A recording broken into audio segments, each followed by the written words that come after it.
Well, David, it's absolutely incredible having this opportunity to chat with you. And of course, I've been a massive admirer for so long now. But you were mentioning a little while ago about the collection of instruments here that I have, and the sort of variety of percussion. Some pieces are big and little and whatever. But I'm just wondering, what has been the most unusual instrument or perhaps a sound that you have thought about and that's had to have the player think outside of the box, as it were?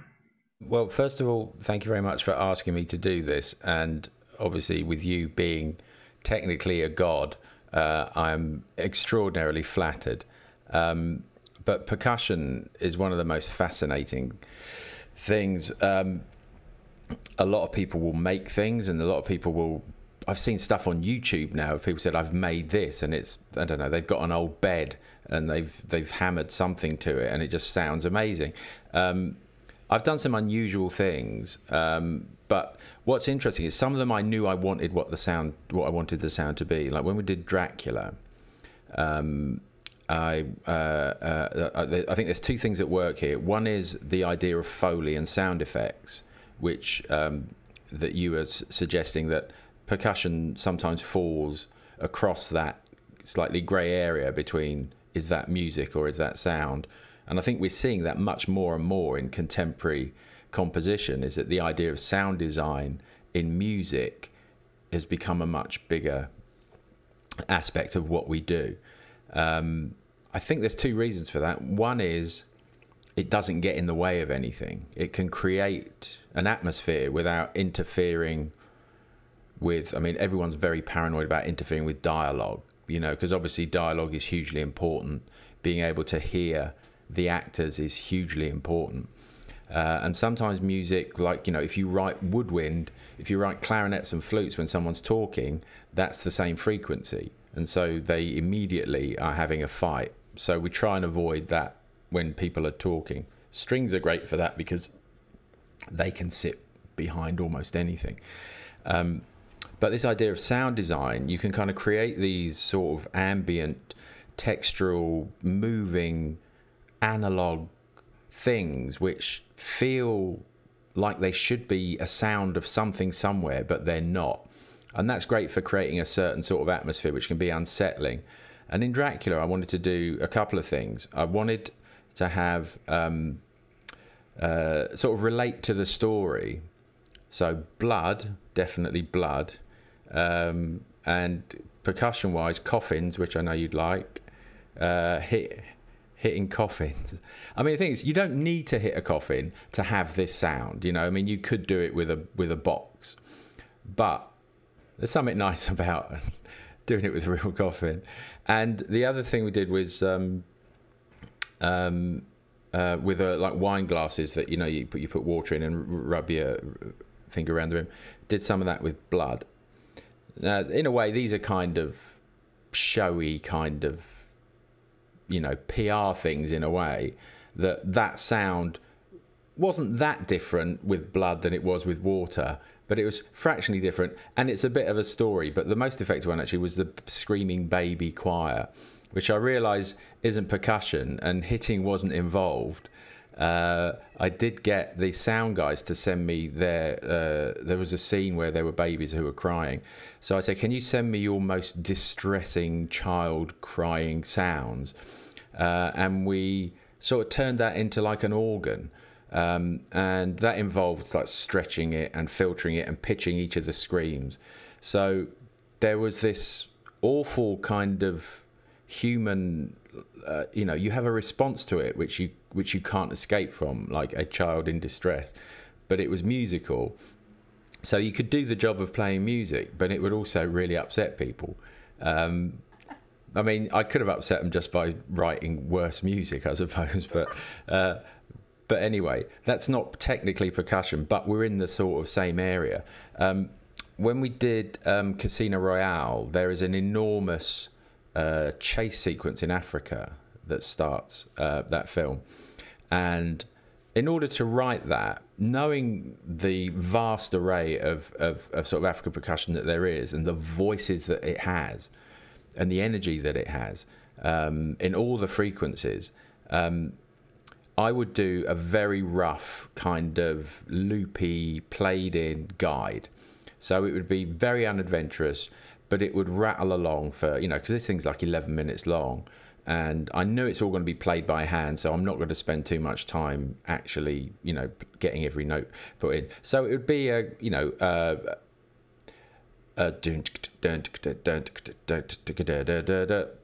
would be a kind of rough idea.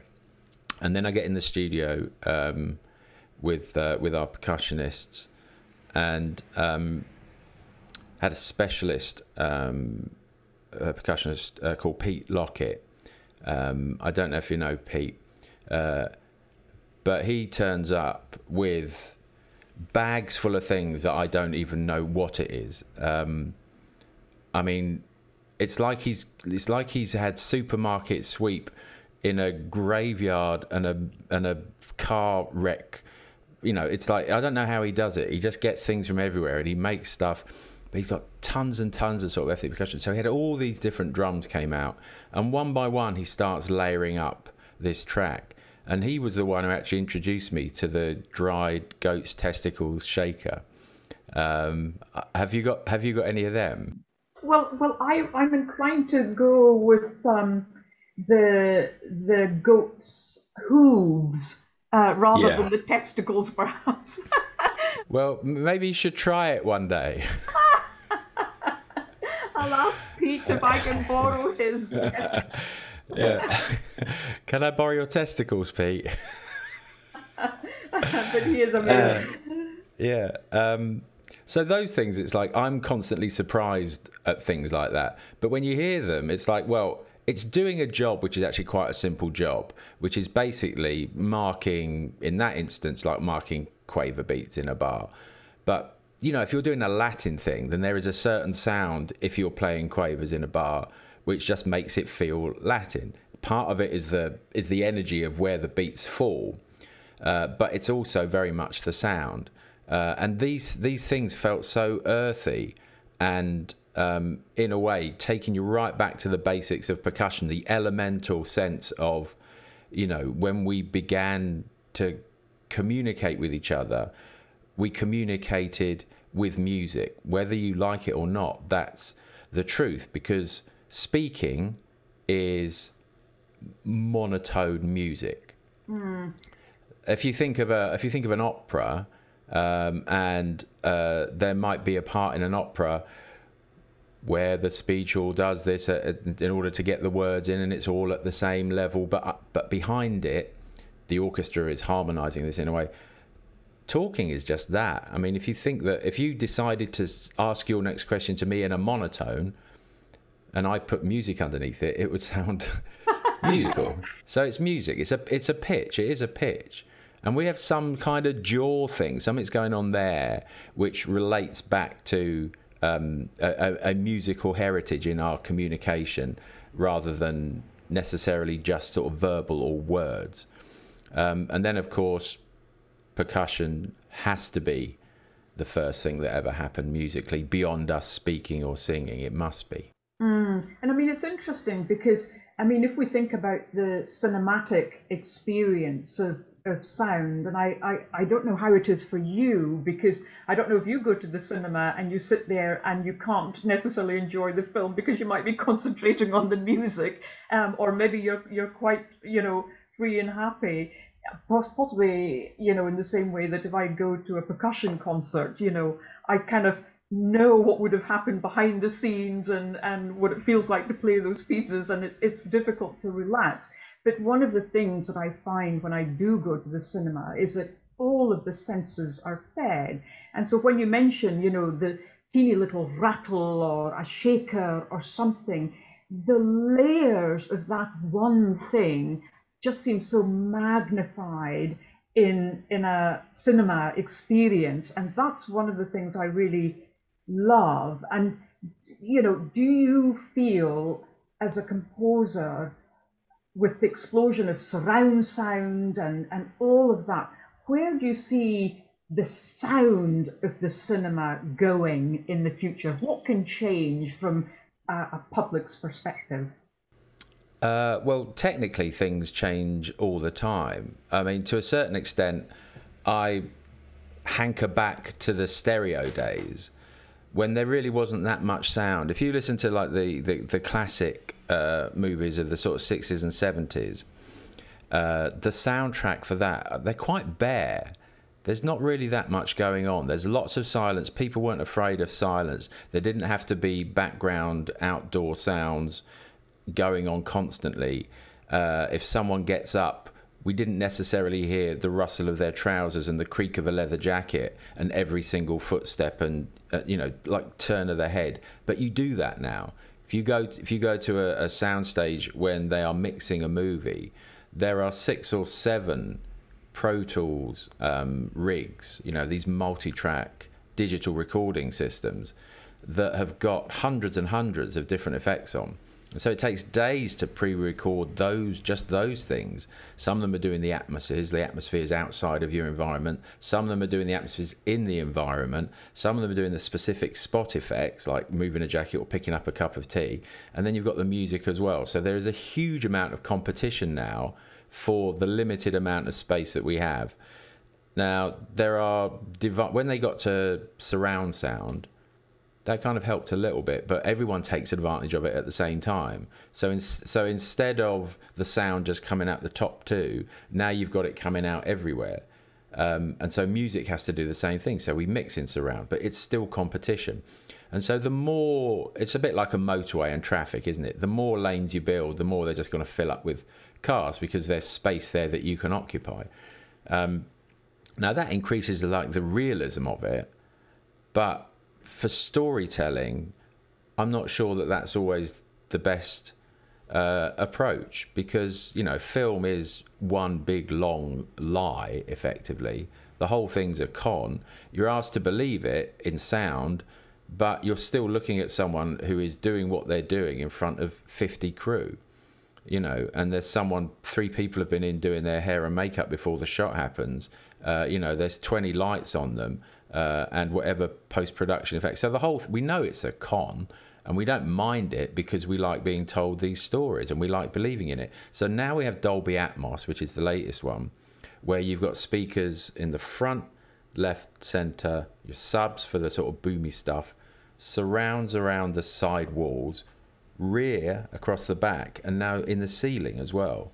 And in the cinema, there's something like 40 speakers in the cinema roof. And at home now, you can now get an Atmos system for home. There's only 2 big speakers in the roof, but you are basically submerging your audience in sound. Now, the picture's still in front of you, but the sound is everywhere, and it does make for a more engrossing experience, but it can also mean that there's a huge amount of competition for space. I'm always looking for where there isn't music. I'm always trying to say, look, we don't need music, but everything's changed. When digital editing came in, it was much easier for people to very quickly just chuck in a piece of music so they could play this scene to someone from the studio. And then everyone from the studio got used to seeing every scene with music because it makes it feel better. If you're trying to sell something, it's like, in Selfridges, right, they sell carrots, but they do sell carrots sometimes in individual boxes, which makes it incredibly attractive. It's like, oh, they must be amazing because it's in an individual. But when you take, you realise at the back there's someone with a sack of carrots putting them in a box. So if you're a studio executive looking at a movie and it's got this sort of sumptuous sort of temporary score underneath it, it sells the scene in a way that maybe the film isn't achieving on its own. So it's a bit of a safety net for the filmmakers that people are seeing it in a way as finished a state as it can be, in order to get the thumbs up and we can move on.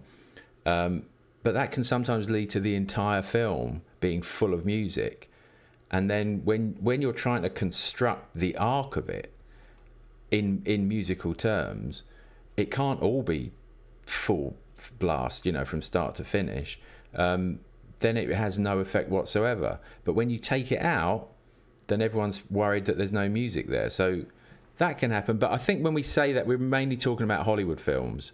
You know, I mean, like I would say anything that isn't a kind of mainstream style sort of Hollywood entertainment film doesn't have that issue at all. But certainly in that world, it's very competitive between sound and music. I mean, it's interesting when you were, you know, much younger and you had your first experiences going to the cinema. You know, what was it that attracted you? I mean, had you already thought in your mind that, you know what, I'm going to be a composer of cinematic music, or was there something about that experience that you can remember that made you lean towards the sound aspect? Well, I remember distinctly what it was. There were three films that I saw in a very short space of time. One was Oliver, the musical Oliver, in the cinema. This is all with my parents. The next one was The Jungle Book, the Disney Jungle Book.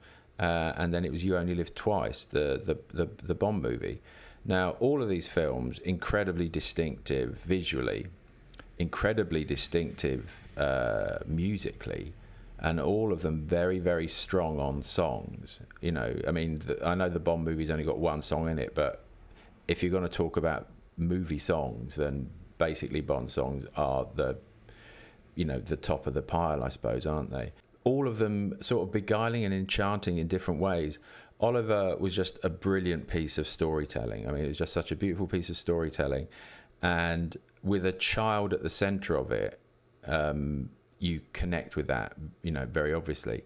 Interestingly, and I've only just thought of this, Jungle Book is the same thing. It's a child at the centre of it who has been taken from his family, as was Oliver, and placed in a precarious situation, and he has to rely on certain friends to help him through. Where in Oliver it was Bill Sykes, and in Jungle Book it was Shere Khan, you know, and there was a child in peril. And I suppose as a child, and both of these are young boys, probably the same age as I was when I saw them, you think, like, I can identify with that. God knows what I identified with James Bond, you know, because the opening scene of that film is, well, you've got the giant spaceship eating the smaller spaceship. So you've had the gun barrel and the James Bond sort of theme, and then you have this amazing John Barry cue, which was so enigmatic and so alluring and slightly dangerous and moving and threatening at the same time. It just created this atmosphere, and it was slow. There wasn't much going on, but it just had this pulse of like, oh my, something terrible is going to happen, and it did. And then you cut from that to this amazing song, Nancy Sinatra song, with those cascading John Barry strings. And then the next thing that happens is Sean Connery is post-coitally machine gunned to death and thrown in the sea, you know, from which the Navy rescues him, and he subsequently gets out with his little mini breather in and goes, now, what are we doing now? You know, so it's all of this stuff is like mind-blowing.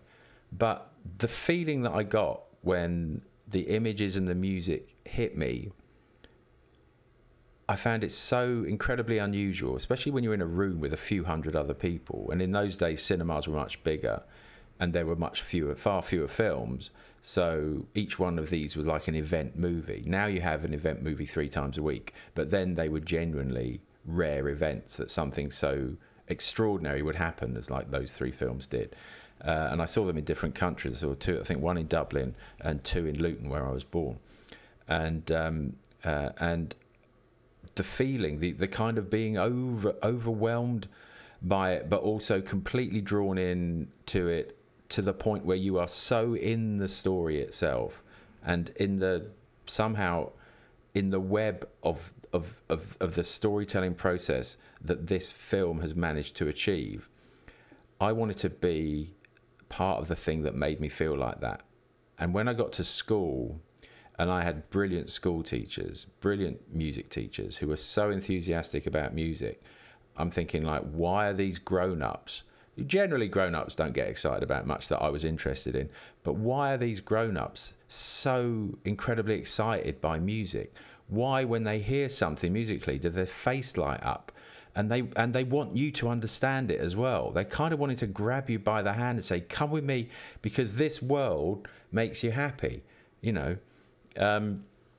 And it was that enthusiasm that then made me want to be a performer and a player. But I was always hearing music though, so I could always hear it in my head. But you know, I joined the school choir, and then you join the school band and the school orchestra, and you start playing in an ensemble, and then you're in that group of 40 or 50 people that you are making the noise. You're making the noise that you had previously only heard. Now you're part of the thing that makes the noise, and the vibration of it and the sense of it felt, it's like, this is home to me, being a part of this thing that makes noise. And then I realized quite early on that I was never going to be that good a player. I mean, I was always sitting next to people who were much better. And so I knew that no matter how much I practice, I know I'm not going to be that good. I was always quite good, but never really good. But I was always hearing things. And so I started moving more towards composition, I suppose, like sort of teenage years, really. When, as Billy Bragg said to me once, it's good to know, it's good to realise that you will never say thank you, Wembley, good night. I mean, it's fascinating because in a way, what I find really encouraging is that all of the wealth of music that has been written for cinematic films is now entering the concert platform. And, you know, you mentioned about how music for cinema really ignites a kind of energy within an individual, and we talk about the vibration. I mean, I think the last film I saw, which was before the pandemic, you know, the vibration through the seat was absolutely extraordinary. I felt as though I was going to just kind of take off, as it were. And you don't get the same feeling when you're watching the television, you know, albeit my TV at home is just a tiddly little thing. But nevertheless, there still isn't that tactile connection in quite the same way. But I'm finding it really encouraging that, you know, our orchestras are embracing this music, and that, you know, we're seeing live performances of these great scores, you know, because so many of the music that's written are masterpieces in a way. And I can't wait to think how people will view these in 200 years' time, you know, and how they'll be talked about.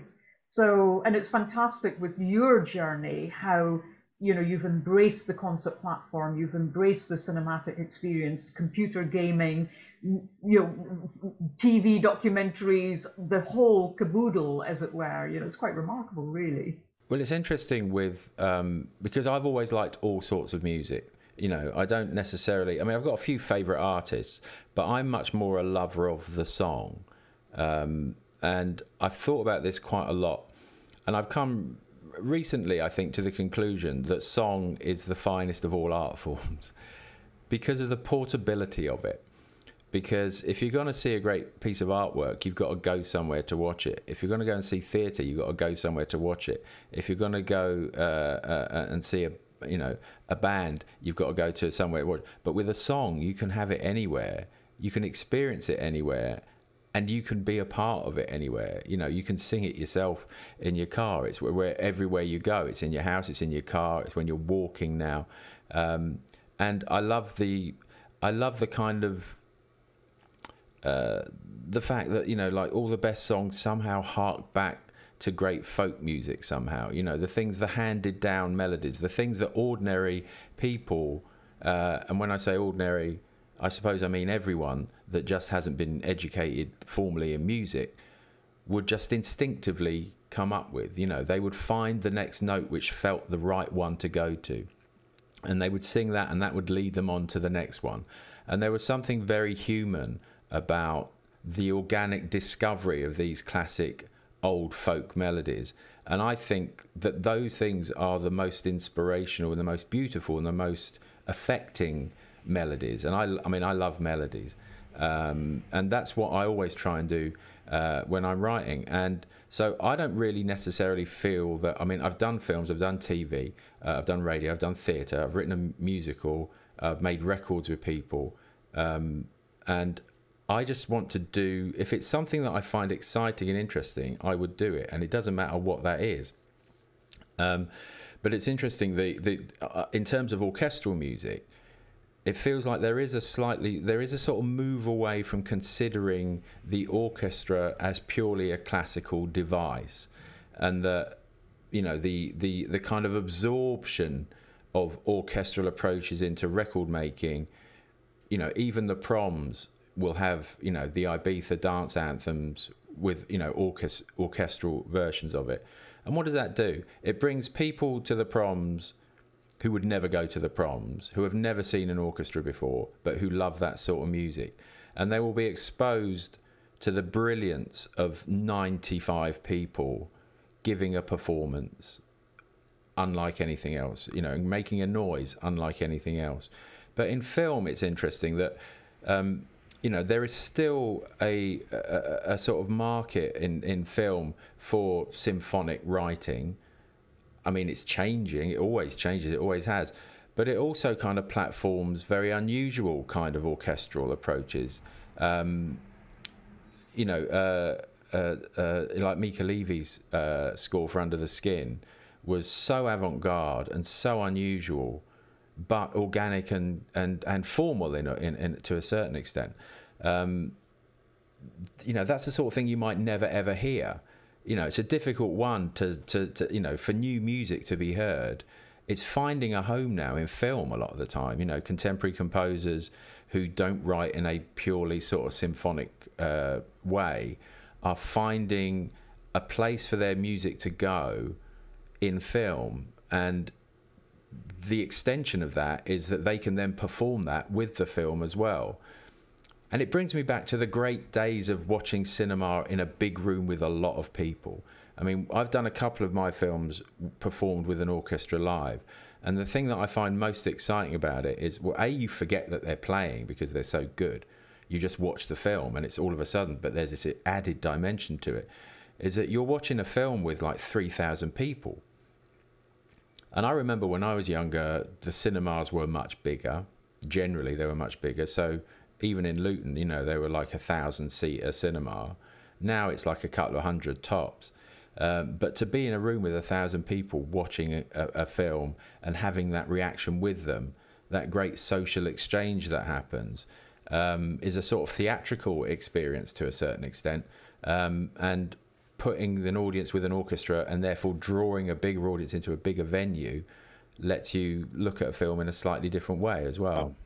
I think that's true, and I think also, I mean, the satisfaction for the players to be playing different types of music, different combinations of instruments and things like that, you know, having a saxophone next to you that perhaps you wouldn't normally have, you know, in the classical repertoire, and the mixing up of instrumentation is fantastic. And I think also we're all becoming more and more used to thinking about digital audiences, getting our music across digitally, and all of this sort of thing, which of course has been highlighted over the past 18 months or so.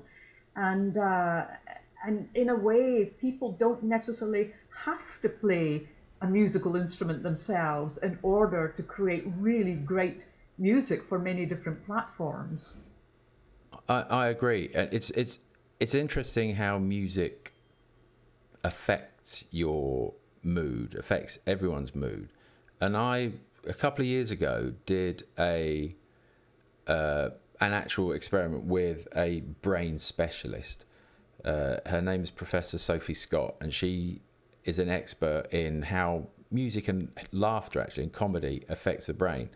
And I went into an MRI machine for 90 minutes. And before I went into the MRI machine, she asked me for a list of songs that I liked, pieces of music that I really liked. I gave them like 30 pieces. They then created 30 pieces that they thought I would hate based on the ones that I liked. And they were right. Anyway, so I went into this thing. I strapped you all in. It's quite an unusual experience. And they played the music that I liked, and they played the music that I didn't like. They would flash a word up onto the screen, which if it was green, I just had to look at, and if it was red, I had to, in my mind, compose music. I don't know what that is. Anyway, so these words came up, and I just had to, in my mind, like write music and compose music. And I came out of this thing 90 minutes later, and they were getting very excited about certain bits and pieces. One of which was, they said that your audio cortex in your brain is 4 times bigger than anything else we've ever seen. Now, I don't know whether that's because I do music a lot and it's developed because of that, because I'm using it a lot, or whether or not it's just bigger anyway, and that's why I might be better at doing things to do with sound. I don't know, nor did they, but they noticed that that was a thing. But the other thing they said was the most fascinating was that when you play music that you like, every part of your brain is lit up. Every part of your brain responds to music, from memory to your body temperature to your the parts that control your body movement and breathing and heart rate. Everything is lit up, and it's the only thing that does that. Music's the only thing which lights up every part of your brain, which goes to some way to explain about why it can make you feel sad or happy so easily, because every part, including memory, is stimulated by music. But what's really interesting, that when I was supposed to be composing, when a word came up in red, which was like, compose something based on this word, it might be the sea. When I was doing that, every part of my brain was engaged apart from memory. So when you're creating something new, it appears that you don't rely necessarily on memory for that to happen. It's just like, we're on the edge of understanding a lot of things, and there's a lot of things we don't. I learned about how your brain actually receives sound and music, and why does speech not light up your brain like music does? Because there are parts of your brain that deal with like long-term things, short-term things, and there's a little area for speech as well. And when you have a little jingle, like on the McDonald's advert, for instance, ba ba ba ba ba, I'm loving it, that thing, that's too short to register as music. So it parks in your brain in the speech recognition thing. So when you hear a kind of jingly sound, whether it's for the car insurance or a car or Mars bars, anything, what comes to mind is the object that it is attached to, not the emotion of hearing that jingle. You immediately think of the thing. So it's an identifier. If it goes longer than about 9 seconds, your brain says, hold on, this is music. I'm passing that on to the bit that I can be happy or sad about or excited about. And that your brain, when you're is this interesting? I don't know. I find it fascinating. I've got your visual cortex. The way that you see things is a single process operation. When you see me doing that, there's nothing else to consider. Also, that moment is there. When you see it, it's there. But when I speak about it, the word isn't there anymore. Once it's gone, it's gone. So sound constantly passes through you. Visual is a constant. You see it, it's there. You don't see it, it's not there. Sound obviously travels in a different way. But how does your brain figure out what to listen to? Because I don't know where you are at the moment, but if you're walking down a street having a conversation with someone, then there are so many different sounds around, and yet somehow you can choose to focus on any one of those. You can be talking to someone and you can be nodding and smiling, but you could be listening to what someone's saying behind you, or you could be listening to a helicopter that might be going overhead, or a radio that someone might have on the window. You can choose to focus on any of these things, because sound is like a 4-step operation. And you can choose which one of those 4 things to concentrate on. And I suppose it's like an audio focusing in a way. Yeah, and then there's a part of the sort of ear, I don't know if it belongs to the actual ear itself, but there's a part whereby it will register vibration only.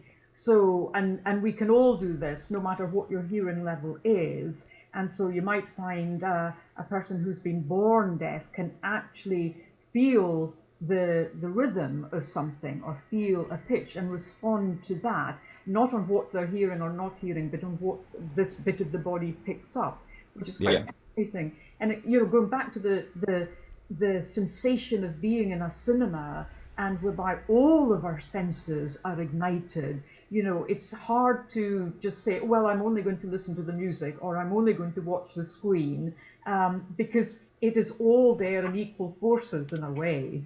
Yeah. I mean, the interesting thing about music is that it can do all that without the visuals.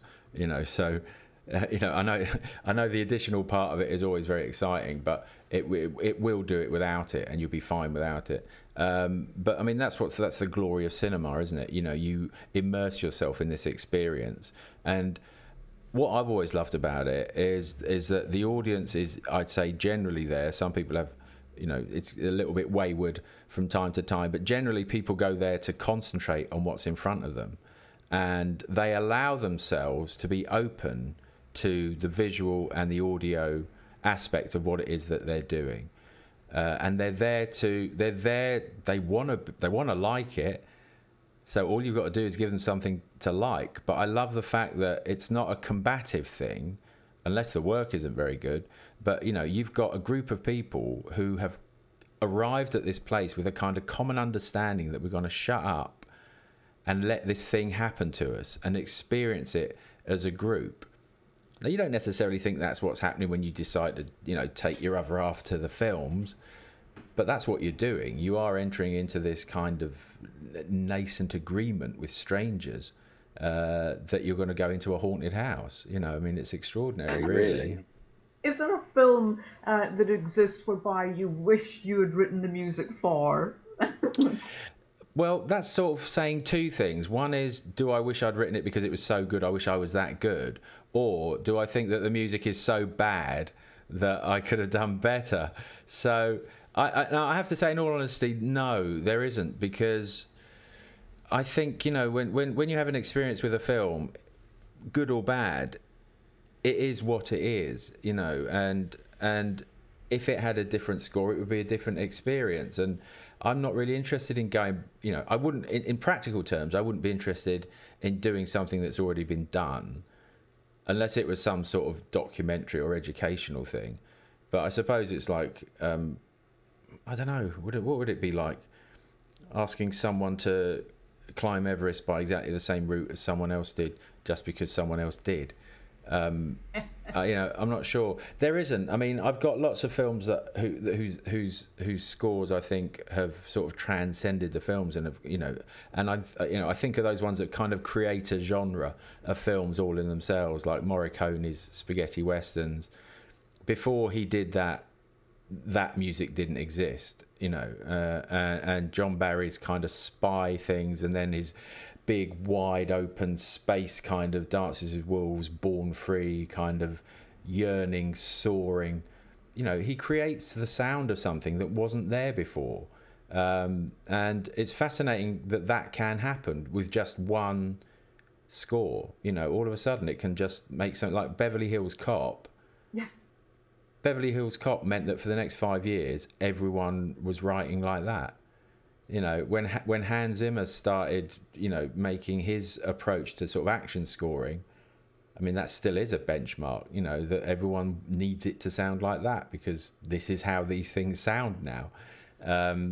So it's, I'd say, I don't know how much of that is true in other music. Maybe it is. I mean, there's always someone who turns up and everyone goes, oh my Lord, I need to write something because that is so inspirational. And so for every Elvis Presley, you've got 200 wannabe Elvis Presleys. And sometimes two of those 200 wannabe Elvis Presleys end up being brilliant in their own right. But I suppose it's the same with bands and with filmmakers. Everyone wants to be someone. The thing they say about film composers is that you can sound like anyone apart from yourself. I don't think that's true. I think there's enough individual voices in film music over the years to make that a no-go area. Yeah, and I mean, at the end of the day, it's now fantastic that our cinemas are opening up, and we can all have this incredible experience again. But I think all of the work you have done has just been so inspirational for a lot of the music establishments and institutions to think that, well, hold on a second, we need to nurture our young people into giving them the opportunities to write music for cinema, for films, television, media, you name it, and see this as an absolutely legitimate avenue to fulfill should they want to. And it's always, well, I remember when I was a student, it was kind of underground in a way, and I'm definitely seeing changes in that arena, so that hopefully we can see and experience more great film writers like yourself. Well, A, you're very kind, and B, I mean, there are loads of amazing writers, film composers. There is an egalitarian aspect to it. There's a democratization of it since technology has taken these enormous leaps forward. It's enabled unschooled, classically unschooled, uneducated, musically uneducated, formally uneducated people with musical ideas to realise them. Some people take great offence to that because you think you should really be somehow paying your dues in another. But I think that is fatally misunderstanding what music really is, which is it's an egalitarian thing, and what technology has done, it's enabled people to have a voice in music that wasn't there before, and I can't see anything wrong with that. And if their voice is so effective and so powerful that someone would choose that over a formally educated thing, then I suppose you have to look to yourself if you have a problem with that. And how do I make what I do something that other people want? And so, I mean, I'm a great fan of technology. I mean, obviously, it does leave it open to people who don't have great ideas, but that's true of everything. You know, if you give someone who can't cook a set of steak knives, then it's not going to make him a great chef. You know. Well, to finish our conversation, I think you should write a score for percussion. Well, that's interesting you should say that, because I just did this thing for the Albert Hall. I'm taking that as a kind of glove throwing down thing, Evelyn. It's the sort of thing that I get very excited about, because I hadn't thought about it before. But I did just did the Albert Hall 150th birthday concert. And they commissioned me to write the entire thing. So it was like I kind of did it like 10 individual pieces, about 6-7 minutes long each one covering an aspect of the hall's history. So it's a kind of impressionistic musical biopic of the hall. And we did it on Monday night to I think it was 85% sold out house. I mean, people are still a little cautious, but it was on July the 19th, so it was the first time where they could sell the entire place, and restrictions were lifted. People were still very cautious. You still had to have a negative test before you got in. But we had like a 90-piece orchestra, a 100-piece choir, and one of the sections was about sport. And I'm not a particularly sporty person. So it was a thing that I kind of left a little bit till last, and I was thinking, I don't know, how am I going to write about sport, because I don't really do it, obviously, but how do I, I understand it, but like, how do I do it? And I was talking to a friend of mine, and I said I'll probably end up just like having someone playing ping pong for an hour and put microphones on that. And after that conversation I was thinking, well, actually, I wonder if you could, so the piece started off, the first minute and a half was written ping pong bats and balls on tables, and then they're joined by tennis balls and bouncing basketballs, and then a punch bag. So our percussion section had like boxing gloves on, bats and everything. And you talk about brilliantly creative. It's like I said to the principal percussionist, I know that trying to be able to write for rhythms for table tennis bats and balls is difficult because you don't know when the ball's going to fall off the table. So he created this device, which was basically like a weighted bass with a wire that he had a ping pong ball on the end, and he had two of those, and he bought in a table tennis table and set it up, and so he could play them so they bounced off the table but sprung back up to the first position, and he did it like that. For a minute and a half we had the ping pong ball symphony. Yeah. And you see, good old percussion players, we're always flexible, aren't we? Very, very. How long were you foreseeing this piece being this percussion thing that you were thinking of? Oh my lord! Well, I have lots of ideas for projects for sure, but I was thinking more like whether you had thought about an actual film score being percussion based. Yes, and you know, as we get, I mean, the thing is, the film would have to kind of somehow demand it. You can't force these high concept ideas on a film that can't shoulder it emotionally. So it would have to be something that would feel like it needed that approach.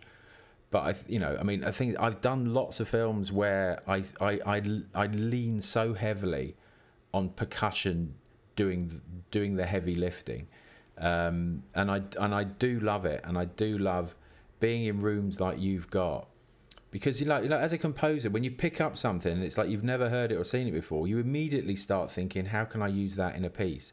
And then you start playing around with it and you hear it and it's like, well, I've already started, you know, and so that's why we're always buying new stuff, you know, because like new sounds always make you think slightly differently.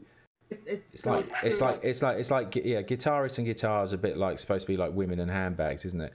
You know, I mean, I don't particularly follow that trope, but you know, I've heard it said, you know, that, you know, why do you need so many of either? And it's like, well, if you don't understand that, there's no amount of explaining. They all do slightly different things. But it's a handbag, but it's a guitar. But no, it's the guitar. No, you're wrong. This does something slightly different. This one's red. But so's that one. Yeah, this is slightly different. It's a slightly different red. Well, it's funny because just the other day, I think I entered something like 370 whatever shakers onto the database. So I do know what you mean about that sort of thing. But funnily enough, you know, what I do find with technology, obviously, is that it picks up things that the human ear can't, and then it makes it accessible for us to or at least gives us an entry point. And I remember co-writing the music for a short film about Helen Keller, and of course she was an amazing lady, deafblind, and she always said, well, I have never had a problem communicating with anybody, but everybody else has a problem communicating with me, meaning Helen, of course, and she was so determined to be able to speak. And so when we were writing this music, we basically had the actress who was playing Helen Keller to speak into a snare drum, literally had the snare drum right up. And you feel as though you're being slightly choked, you know, the voice has nowhere to go. And however, there was one thing that Helen did say once she was able to speak, and she said, I'm not dumb now, because of course deaf people in those days were classed as deaf and dumb. So yeah. She said, I'm not dumb now. And so we had the actress speak into this massive, something like a 40 or 48 inch or something like that, timpani. And of course the whole thing resonated. And it was as though Helen could find her voice, you know. And what we found was that obviously Helen was extremely proficient in the deaf-blind language, which is done on the hand. and she did it very speedily, and the actress had learned a little bit of that, obviously not quite to the speed of Helen. But anyway, we took this spare drum head, a huge drum head, and asked the actress to do the deafblind language on the drum head. And of course, this created a rhythm that you couldn't notate, you know, because it's so inherent to the sense of touch and the speed of the language. And that's what fascinates me, I think, with any kind of object, you know, is how can an object be manipulated in relation to the type of thing that you're writing for. But also, that's you explaining that to me has just made me think of a completely different way of writing a percussive score for a film, which I won't give it away in case someone nicks it. But I think it's a really good idea. When you were saying about that, I thought, like, hold on for a second, I know how I would do this. And the instruments would properly speak. Yeah, it's one of those things. I think with percussion especially, you need to spend a week in your warehouse, almost casting. You know. The door is open anytime. Yeah, you're very kind. Oh, it's been brilliant, really, really interesting, David, and I'm just, you know, so appreciative and grateful to have this moment with you, for sure. Well, it's an enormous honour, and I actually, truthfully, couldn't believe when they said that it was going to be you, because because of your previously mentioned godlike status. It was like I'm just a film composer, and she's Evelyn Glennie, so don't be daft at all. The honour is all mine. I swear. That's the truth. I wouldn't lie to you. Thank you very much.